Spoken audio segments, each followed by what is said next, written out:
ಯಾಕೆ? ಇವನೊಂದು ಜೀವಂತ ಶವ. ಇವನನ್ನ ಇಟ್ಕೊಂಡು ನಾನು ಏನು ಮಾಡಲಿ? ನಾನು ಅನುಭವಿಸಿದ ನೋವನ್ನ ಇವನು ಅನುಭವಿಸ್ಬೇಕು ಅಂತ ಇವನ್ ಸಂಸಾರನ ದಿಕ್ಕಾಪಾಲ್ ಮಾಡಿದೆ. ಇವನ್ ನರಳಾಡೋದನ್ನ ನೋಡಿ ನಾನು ಸಂತೋಷ ಪಡಬೇಕು ಅನ್ಕೊಂಡೆ. ಆದ್ರೆ ಇವನ್ ಈಗಿರೋ ಪರಿಸ್ಥಿತಿಲಿ ನಾನೇ ಇವನ್ ಸೇವೆ ಮಾಡಬೇಕು.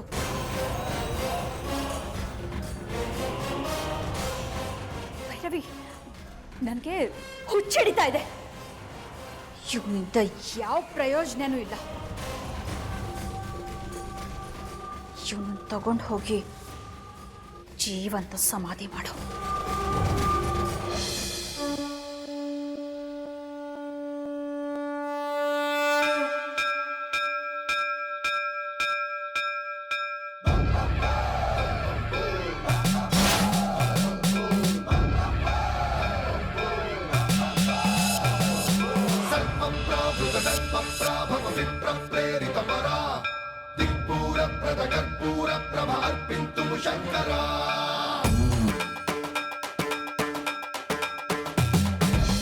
ನಾನು ಅಂದ್ಕೊಂಡ ಹಾಗೆ ಇವನಿಗೆ ಹಿಂಸೆ ಕೊಡಕ್ಕಾಗಲಿಲ್ಲ.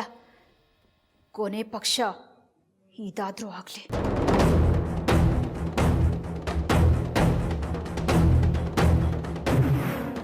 ಹೇಳ್ಕೊಂಡೋಗಿ ಅವನ್ನ.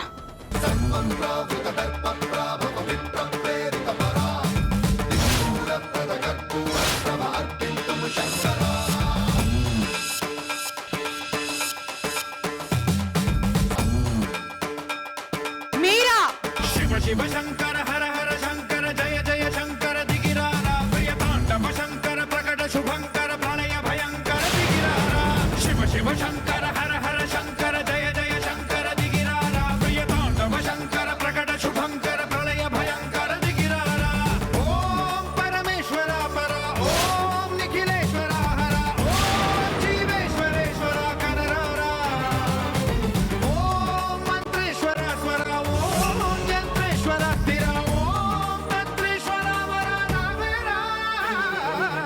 शिव शंकर हर हर शंकर जय जय शंकर दिगिरारा प्रिय तांडव शंकर प्रकट शुभंकर प्रणय भयंकर दिगिरारा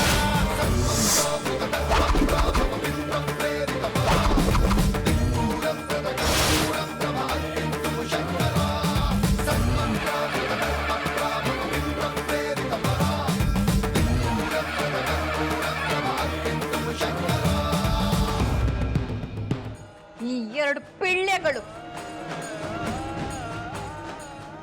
ಇವ್ರು ಭಿಕ್ಷೆ ಬೇಡ್ತಾ ಇದ್ದಿದ್ದನ್ನ ನೀನೇ ನೋಡಿದ್ಯಲ್ಲ.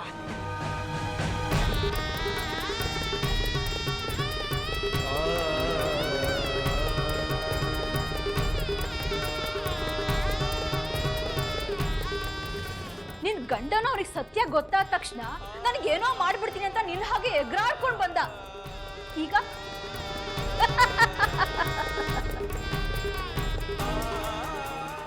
ಜೀವಂತ ಶವವಾಗಿ ಬಿದ್ದಿದ್ದಾನೆ.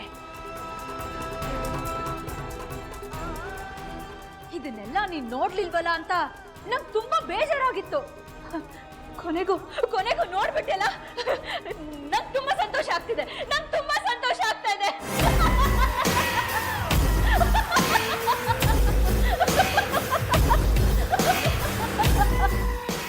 ಯಾಕೆ ಹೀಗ್ ಮಾಡ್ದೆ? ನಿನಗ್ ಯಾರು ಏನ್ ದ್ರೋಹ ಮಾಡಿದ್ರು? ನಿನಗೋಸ್ಕರ.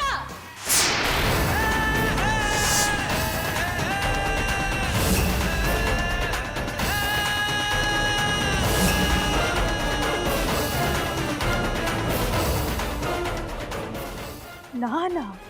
ಹೌದು. ರಾಘವ್ನ ನಾನು ಪ್ರೀತಿಸ್ತಾ ಇದ್ದೀನಿ ಅನ್ನೋ ವಿಷಯ ನಿನಗೆ ಗೊತ್ತಿದ್ದು ಅವನ ಮದ್ವೆ ಆದ್ಯಲ್ಲ, ಅದಕ್ಕೆ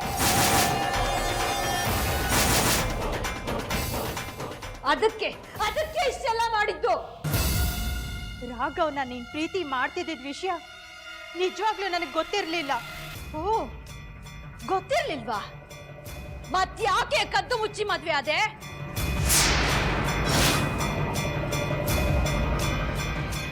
ಮತ್ಯಾಕೆ ಹೇಳ್ದೆ ಕೇಳ್ದೆ ಊರ್ ಬಿಟ್ಟು ಬಂದೆ? ಮದುವೆ ಆಗಿದ್ದು ಊರ್ ಬಿಟ್ಟು ಬಂದಿದ್ದು ಅದಿತಿಗೋಸ್ಕರ. ಅದ್ ನಿನಗೂ ಗೊತ್ತಲ್ವಾ? ಹೇ, ಅದೆಲ್ಲ ಬರೀ ನಾಟಕ. ರಾಘವನ ಮದ್ವೆ ಮಾಡ್ಕೊಳ್ಳೋದಕ್ಕೋಸ್ಕರ ನೀನ್ ಆಡಿದ ನಾಟಕ.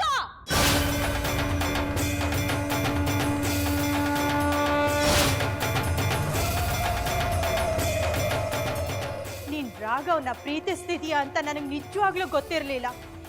ಹಾಗೇನಾದ್ರೂ ಮದುವೆಗಿಂತ ಮೊದಲು ಗೊತ್ತಾಗಿದ್ದಿದ್ರೆ ಖಂಡಿತ ನಾನು ರಾಘವ್ನ ಬಿಟ್ಕೊಡ್ತಿದ್ದೆ. ಏಯ್, ನೀನ್ ಏನೇ ನನಗ್ ಬಿಟ್ಕೊಡೋದು? ಇವಳು ಕರ್ಣನ್ ವಂಶಸ್ಥಳು ಬಿಟ್ಕೊಡ್ತಾಳಂತೆ, ಬಿಟ್ಕೊಡ್ತಾಳೆ.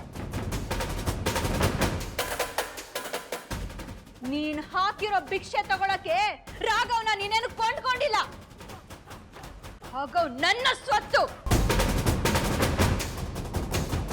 ರಾಘವ್ ಜೀವನ ನಮ್ಮಪ್ಪ ಹಾಕಿದ ಭಿಕ್ಷೆ.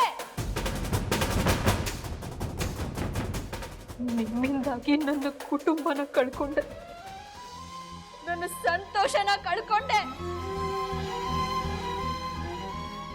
ನಾನ್ ನನ್ನ ಜೀವನನ ನರ್ಕ ಮಾಡ್ಕೊಂಡು ಕತ್ಲು ಕೋಣೆಯಲ್ಲಿದ್ದಾಗ ನಾನ್ ಸಾಯ್ತಾ ಇದ್ದೀನಿ.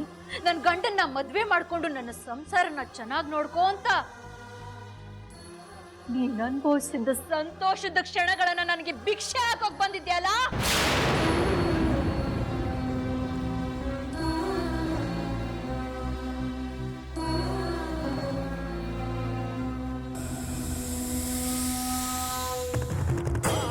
ಅವತ್ ನನಗ್ ಬಂದಿದ್ದ ಕೋಪಕ್ಕೆ ನಿಮ್ಮೆಲ್ಲರೂ ಅಲ್ಲೇ ಸಮಾಧಿ ಮಾಡೋಣ ಅನ್ಕೊಂಡೆ. ನಾನೇನಾದ್ರೂ ಹಾಗೆ ಮಾಡ್ಬಿಟ್ರೆ ನಾನು ಪಟ್ಟ ನೋವಿನ ಬೆಲೆ ನಿಮಗೆ ಅರ್ಥ ಆಗಲ್ಲ ಅಂತ ನಿಮ್ಮ ಜೊತೆಲೇ ಎದ್ದು ನರಕ ತೋರಿಸ್ಬೇಕು ಅಂತ ಡಿಸೈಡ್ ಮಾಡ್ದೆ.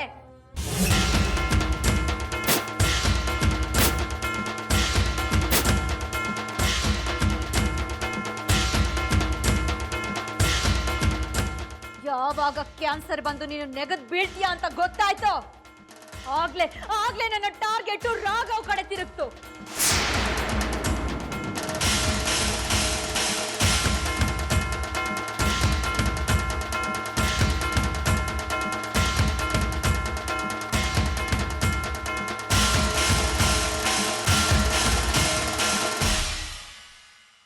ನೀನ್ ಶಿರಡಿಗೆ ಹೋಗ್ತೀನಿ ಅಂದಾಗೆಲ್ಲ ಬೇಡ ಬೇಡ ಅಂತ ನಾಟಕ ಮಾಡಿ ಇಂಡೈರೆಕ್ಟ್ ಆಗಿ ನೀನ್ ಹೋಗೋ ಹಾಗೆ ಮಾಡ್ದೆ. ನೀನ್ ಅಲ್ಲಿಗೆ ಹೋದ್ಮೇಲೆ ಸಾಯ್ತೀಯೋ ಇಲ್ವೋ ಅನ್ನೋ ಅನುಮಾನದ ಮೇಲೆ ಸಾಯಿಸೋದಕ್ಕೆ ನಮ್ಮ ಅಣ್ಣನ್ನ ನಿನ್ ಜೊತೆ ಕಳಿಸ್ದೆ.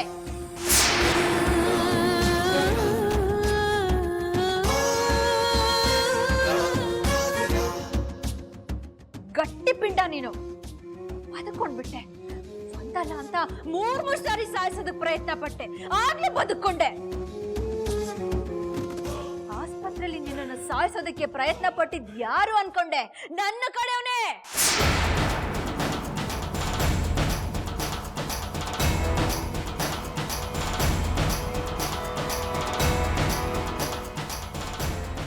ಆ ಪ್ರಿಯಾ ಯಾವಾಗ್ಲೂ ಹೇಳ್ತಾ ಇದ್ರು, ನಿನ್ನ ಸಂಸಾರದ ವಿಷಯಕ್ಕೆ ಬಂದ್ರೆ ನೀನ್ ಸಮಾಧಿಯಿಂದ ಎದ್ದು ಬಂದು ಬೇಕಾದ್ರೆ ಚಾಮುಂಡಿ ಅವತಾರ ತಾಳ್ತೀಯ ಅಂತ. ಅದ್ ನಿಜ.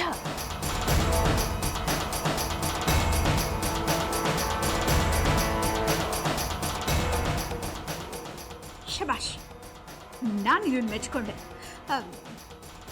ಈಗ ನಾನು ನಿನ್ನ ಸಂಸಾರನ ಬೀದಿಗೆ ತಂದಿದ್ದೀನಿ ಅಂದಮೇಲೆ ನೀನೀಗ ನನ್ನನ್ನ ಸಾಯಿಸ್ತೀಯ. ಸಾಯಿಸು. ಅದು ನಿನ್ ಕೈಯಲ್ಲಾಗಲ್ಲ ಅಂತ ನನಗೆ ಗೊತ್ತು.